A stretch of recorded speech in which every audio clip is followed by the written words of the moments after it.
1962 ચીનના યુદ્ધ પછીના એ દિવસો હતા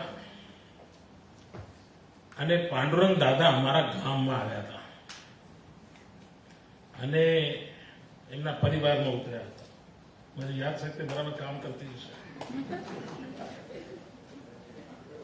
અને એ વખતે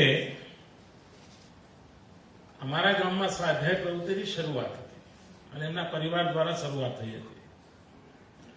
અને જે નાના નાના બાળકો સ્વાધ્યાય પ્રવૃત્તિમાં ભાગ લે એટલા માટે સ્વાધ્યાય પ્રવૃત્તિ ધીરે ધીરે વિકસેલી પ્રવૃત્તિ છે. એટલે પાછળ જતા પાણી પાથરણું અને પ્રકાશની વાત આવી, પણ શરૂઆતમાં જુદું હતું.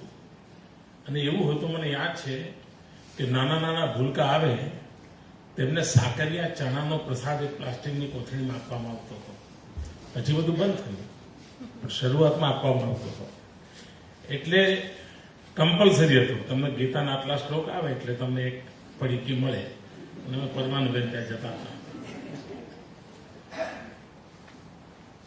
મારા બચપણમાં યુદ્ધના દિવસો પછી હું તો બહુ 6ઠા 7મામાં ભણતો હતો.